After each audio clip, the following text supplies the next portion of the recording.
বন্ধুরা, good morning. তো আজ সকাল সকাল উঠে দেখো একদম আগুনের মতন রোদ বেরিয়েছে।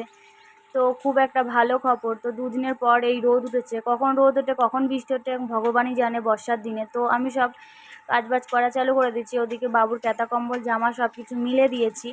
আর এই দেখো আমি কাচাকুচো চালু করে দিয়েছি, কারণ আমার ছেলে বিছানায় মুতে মুতে ক্যাতা কম্বলগুলো একদম গন্ধ করে ফেলিয়েছে। তো আমি সব কিছু মিলে দিয়েছি। আজকে রোদ পুরো ক্যাঁথা কম্বলের দিকে দিতে হবে, কারণ না দিলে পারে ওই ক্যাঁথা কম্বল আর নেওয়া যাবে না, পচে যাবে, অবশেষে ফেলে দিতে হবে। সো আমি বাইরের কাজ সেরে দিয়ে তো ঘরে এলাম।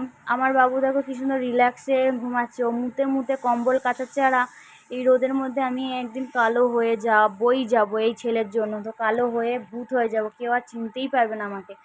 সো দেখো আমার বাবুর অন্নপ্রাশনের জামা চলে এসেছে। এই যে অন্নপ্রাশনের জামাটা আমার দিদিভাই দিয়েছে, পাঞ্জাবি।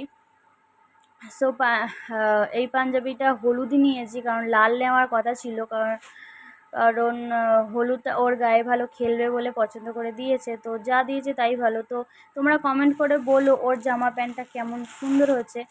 আর এটা বাবার গেঞ্জি আর লুঙ্গি।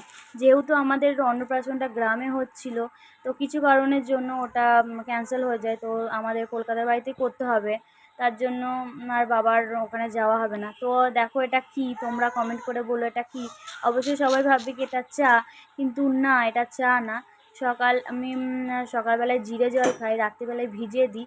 তো আজ আমি কাল সন্ধ্যেবেলায় জানি না কার মুখ থেকে জিরে জল আমি ভিজিয়েছিলাম। দেখো এত জিরে দিয়েছি লাস্টে একদম চায়ের মতন কালো কুচকুচে হয়ে গেছে। লাস্টে আমি চা খেতেই পারিনি। আর এই দেখো এটা হলো চা। তো জিরে জলটা খাবো, তার 10 মিনিট পরে চা খাবো। তো এটাই একটু খেয়েই আমার পুরো ভেতরটা পাক দিয়ে উঠলো। এত মানে তেতো হয়ে গেছে কি বলবো। তো ওই জিরে জল তো আর খাওয়া যাবে না, খেলে পরে আমি পুরো বমি করব। সো আবার বাইরে এলাম। তো বাইরের ওয়েদারটা আবার আবছা মেঘলা মেঘলা হয়ে গেল। তো ভাবছি কি তুলতে হবে নাকি। তো আমি একটু ঘুরিয়ে দেখিয়ে দিলাম।